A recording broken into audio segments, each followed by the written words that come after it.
Hello everyone.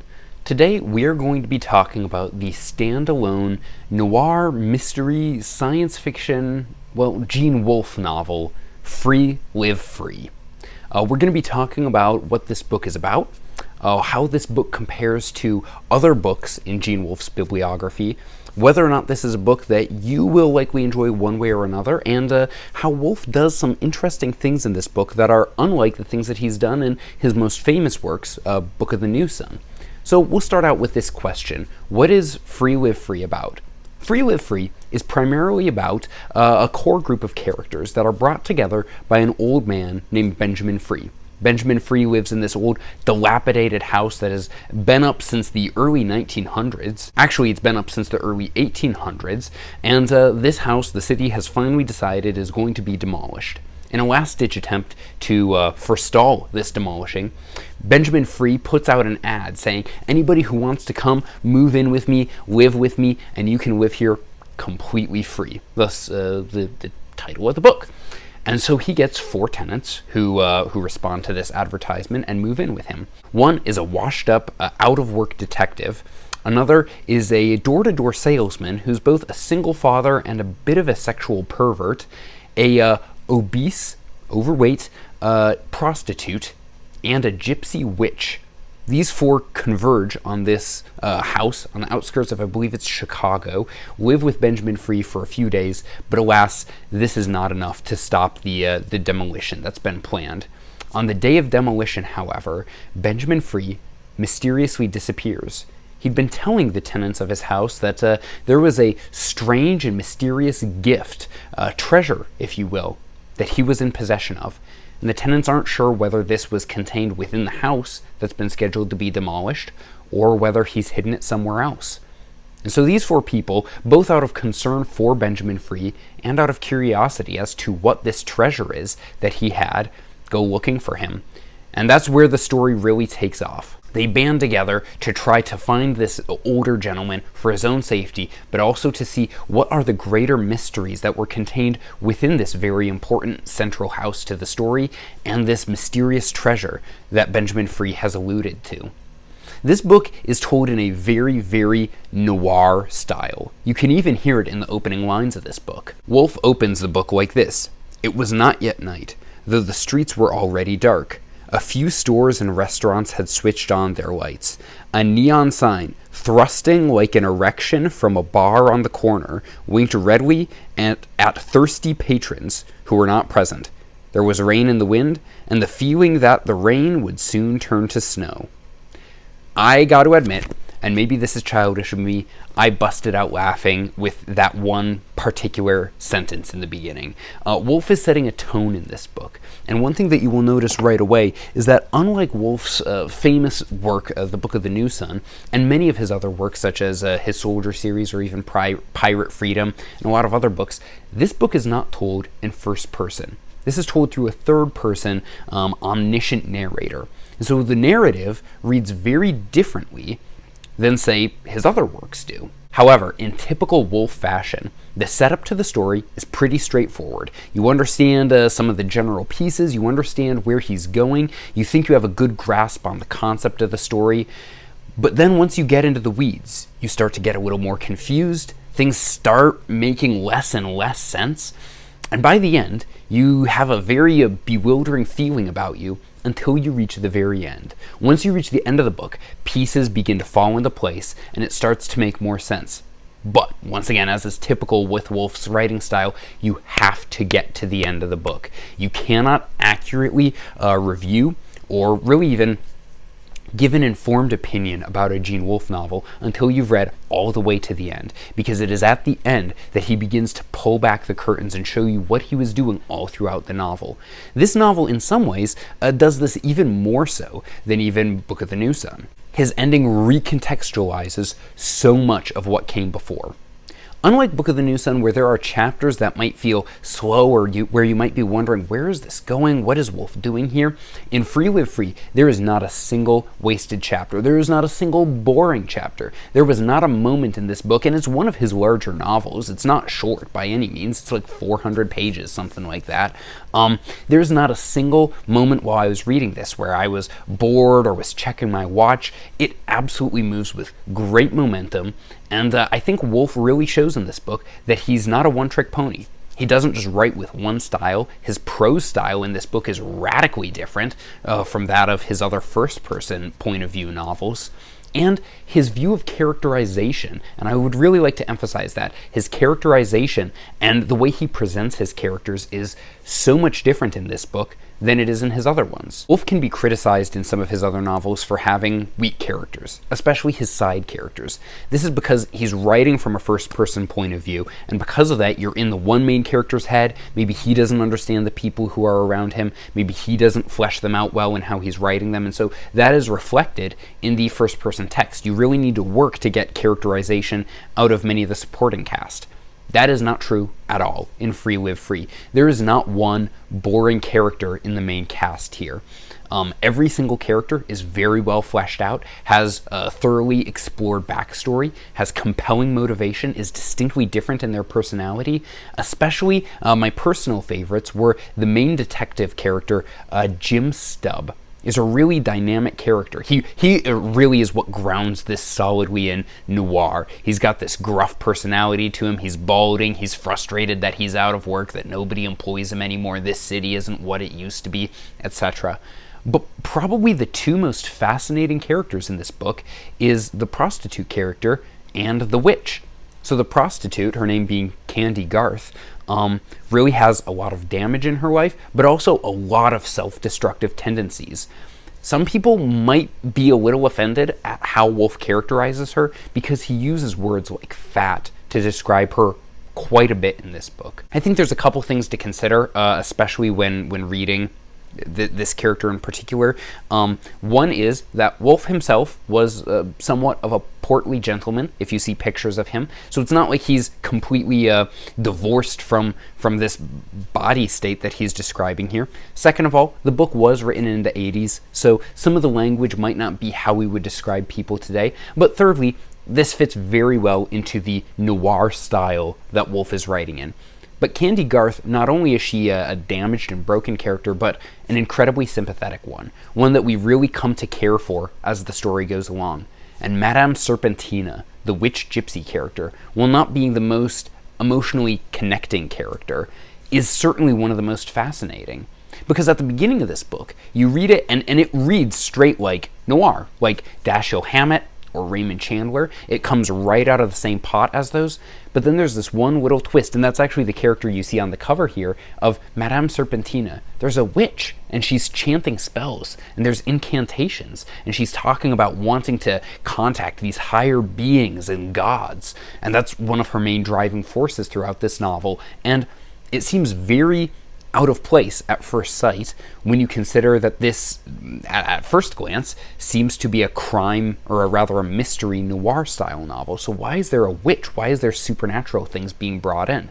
And that is because, of course, as with any Wolfe novel, this is not as straightforward as it seems. This is blending elements of science fiction, but then also elements of fantasy in this. The book was published by Tor, so that should be no surprise that there's going to be some fantastical elements here. But the character of Madame Serpentina at the beginning of the book should tell you there's more going on here than just a simple mystery. Be looking for clues. When things aren't right, don't just assume that Wolfe is dropping the ball or that there's a dropped thread somewhere. He's doing something, and pay attention to what he's doing. One of the common criticisms that is levied against Gene Wolfe, especially by critics on Reddit or on the internet, by people who have read a couple of things by him and then put the books down, is that he's a sexist. This primarily comes from the Book of the New Sun. And I'm sorry I keep referencing it, but it's his most famous work. It's like talking about other George Lucas movies and not talking about Star Wars. You're going to reference it. So the main character in the Book of the New Sun, Severian, and also, let's be honest, anybody watching this has likely read Book of the New Sun or is at least very much familiar with it. But Severian in Book of the New Sun is a bit of a cad. He can be a bit of a player in terms of his character. He sleeps with a lot of women over the course of the story, and his relationships with these women have varying levels of healthiness. But because he sleeps around so much, and because he being the operative thing here, seems to get off scot-free multiple times for his bad sexual behavior, this has led some people to criticize that book as seeming very wish fulfillment. For it to seem like Wolfe is just pandering to the times, where our main character just has all the women fawning all over him. And the baseline accusation that he's a bit of a sexist author. Brilliant in other ways, yes, but a little bit sexist, and certainly can't write women well. This goes back to the earlier point that I made about the characterization of the narrator. So the reason why many of the women won't seem as well fleshed out in the Book of the New Sun is because of the point of view that it is told from. Severian, somebody who does not have a healthy relationship with women, somebody who has not had positive women figures in his life at all before the story begins. And I think Free Live Free is a nail in the coffin against the argument that Wolfe is a sexist author. And that's primarily because the most interesting women, or the most interesting characters in this story, are the women characters. It is a difference in style in how he writes this book than, say, Book of the New Sun or Pirate Freedom, but the women here are fully fleshed out. They have full agency. They're very interesting. They're very well-developed characters. And I think it is an argument, too, that Wolfe, when he writes women badly, as it may appear to some readers in the other books, is intentionally doing it as a stylistic choice. That you write characters differently depending on the type of story. For example, we would not say that the movie 12 Angry Men or Shawshank Redemption are sexist because they don't have major female characters in the story.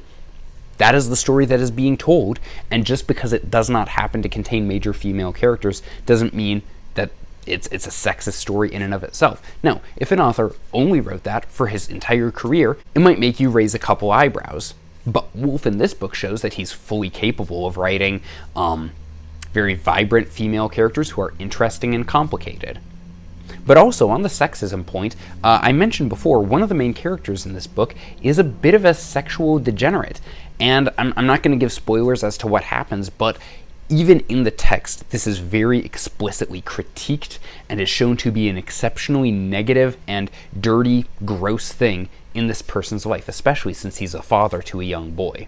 I will say, for people who are interested in getting into Gene Wolfe, but maybe his more science fiction or fantasy stuff doesn't sound that interesting, Free Live Free is absolutely an excellent place to start. It leans into the noir, like I've been talking about. It leans into this mystery, into this missing person case, as the characters are trying to figure out what happened to Mr. Free, and what is the mystery behind this old house, and why are there seemingly all these forces behind the scenes that are pulling strings. If people are interested in reading Wolfe, but don't want to read something that's heavily science fiction and fantasy, Free Live Free is a great option for you. Having said that, for sci-fi fantasy fans, there's definitely more than enough to keep you happy in this book. Another point that I'd like to bring up is that Wolfe has been outspoken about his influences. He was very well read, and he pulled a lot of things from other books that he read, whether it was Jack Vance or Tolkien or plenty of other places. And in Free Live Free, one of the most explicit influences that I picked up on was the work of G.K. Chesterton, specifically The Man Who Was Thursday, which is one of Chesterton's more famous novels. Some of the themes from The Man Who Was Thursday really show up in this novel, but also The Man Who Was Thursday is described as being a nightmare. I believe that's the subtitle to the book. And Free Live Free had a very similar tone to that in its nightmarish quality, where the farther you get into it, there are passages in the book that felt dreamlike, that felt surreal, where you even wonder, is this really happening? This is bizarre. And a part of that is because this book is highly allegorical. So we're going to talk about some of the themes here, and that's really the first thing, is pay attention to what Wolfe is doing. Even as I've described this book, hopefully you've picked up that Wolfe is playing with some allegorical metaphors, even in the nature of how he structured the book. So, even if you just listen to the characters' names, the main character's name is Benjamin. Think of a famous American named Benjamin. His name is Benjamin Free. Okay?